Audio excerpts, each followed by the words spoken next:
So with the first one, we have the town of Merrillville. Matt Lake is out there in Zoomland.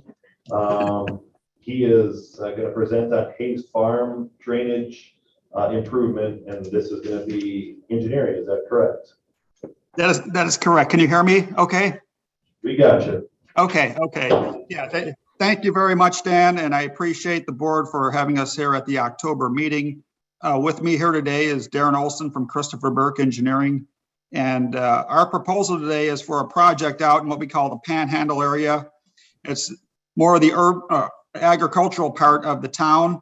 And what we have here is what we would consider an urban ag interface project.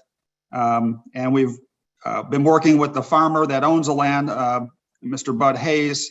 And what we have here is two subdivisions, and then we got an ag field in between them.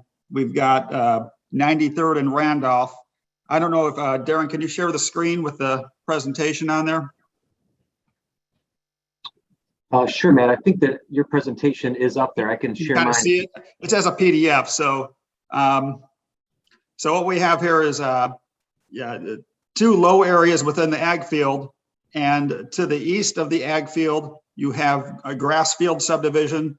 And to the south, you have Auburn Hills. And Randolph Street is on it runs north and south. And to the north is 93rd Avenue. And those two low areas impact each subdivision. We believe there's a lot of old farm tile, old clay tile that has failed over the years. And so in working with the farmer, we thought we can kind of have a win-win situation here where we solve the drainage issue or the ponding issue with the subdivisions as well as Randolph Street. And then the farmer also gets some additional yield to plant additional acreage of crops without loss. And so we've been working with Farmer Hayes, like I said, and he had granted us an easement. We have the easement recorded.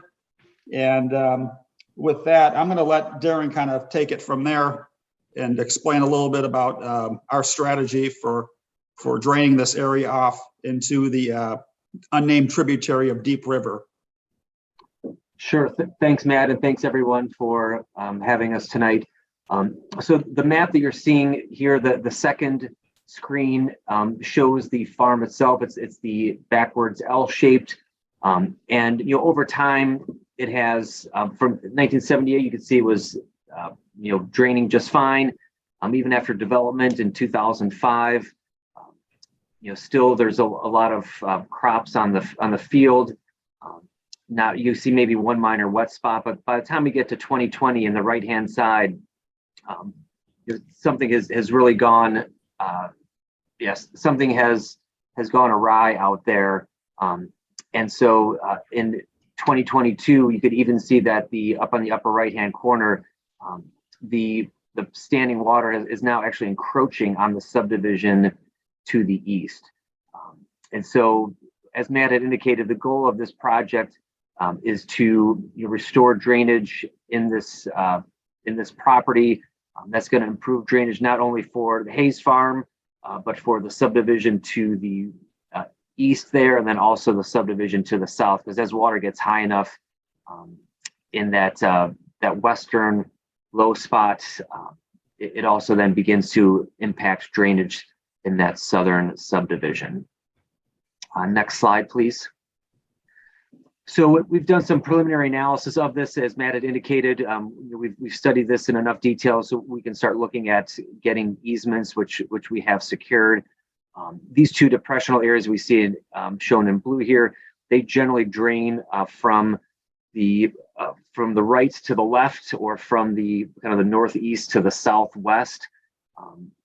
When they get high enough, they eventually overflow through the farm field, end up at the depression near Randolph Street, and then make its way on to the floodplain area that is located west of Randolph through a culvert under Randolph Street. But right now, the drainage here is so deficient that we get this standing water for prolonged periods and impacting the adjacent residents. Next slide, please.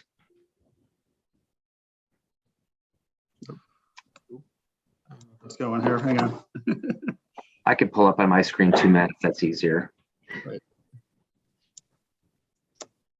Yeah, it's sometimes something's wrong with this.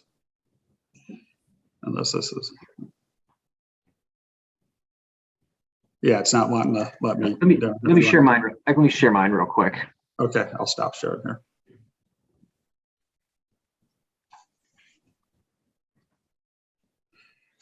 Just so you're aware, while Darren's bringing this up, I did contact NRCS too, just to see if there were any cost share programs through the Farm Bill to assist with this. We did meet on site, and their conclusion was with the current Farm Bill programs, there was nothing to assist. I've worked with NRCS in the past, designed a lot of grass waterways and things in partnership with them, and some other agricultural practices. So I was kind of surprised that they didn't have something that would help out given the circumstances. So that's why we're here today. And hopefully everyone can see my screen. And this is the last slide of our presentation. You know, a very simplistic drainage system we're proposing to install. It will be small diameter, so we'll maintain the depressional storage on site, but will allow this area to, after storm events, to drain down much more efficiently. There is a drainage easement on the west side of Randolph Street that goes through that property and into the floodplain area that you see in light blue. And that's going to be the ultimate outlet for this drainage system. Another component to the project is we're going to be using ADS recycled pipe. It's 60% recycled content. It's high density polyethylene. I did apply for a grant to IDM. I'm meeting with them in the final round for next week. And my application was for 24,000 linear feet of 12-inch high density polyethylene recycled pipe. I think this is going to take up about maybe 1,900 of that. Is that right, Darren? Somewhere in there? That's correct. I think we're roughly 2,000 linear feet here. Yeah. And so our ask was for half of the engineering costs on this project, which comes out to be $23,425.00.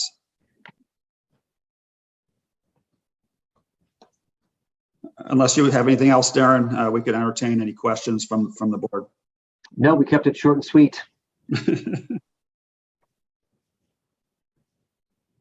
Matt, was this on the original list that you guys provided years back as to one of the projects? This was not. We've tackled a lot of those projects that are on our list, and those were mostly in the urbanized portions of town. And so we're branching out and trying to get the urban ag interface problems throughout the town as well. And this was one that was identified. We're looking to update our master plan as well. So I know we've made some progress over the years. We've tackled a lot of projects, a lot of big projects that were on that plan. And I believe you guys are probably looking to update yours as well. So it'd be good to kind of coordinate and kind of branch out in some of these other areas of town. But our focal point initially was in the urban portions of town. So this was not a part of that original assessment.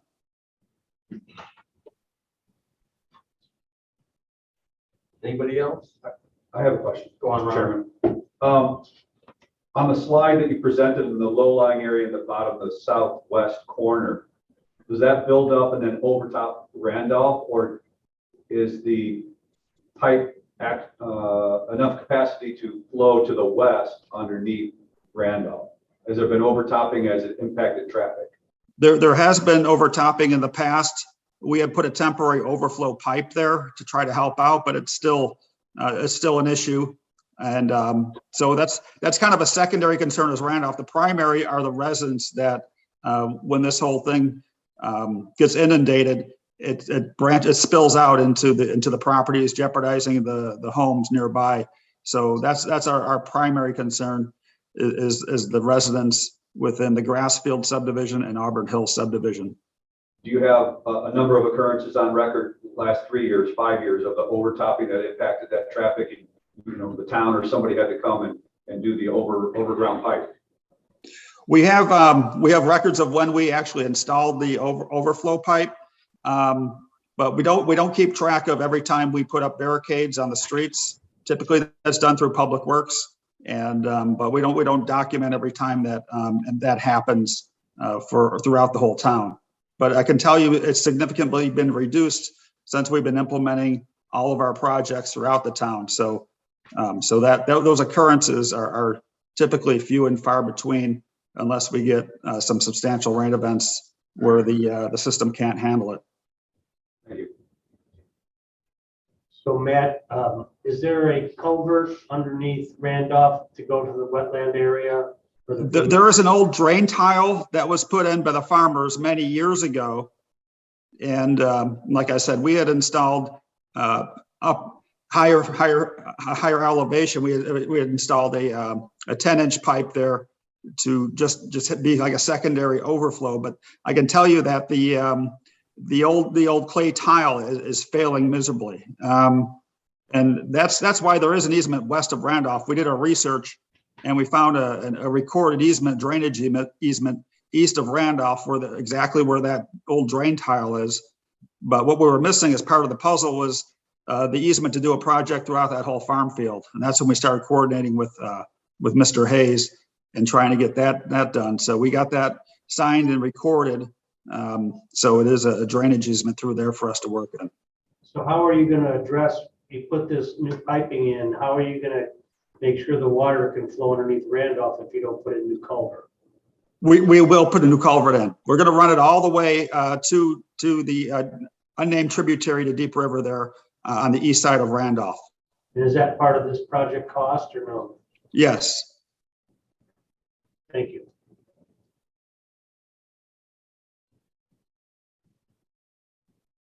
Anybody else? Okay, thanks a lot, Matt. Okay, thank you very much.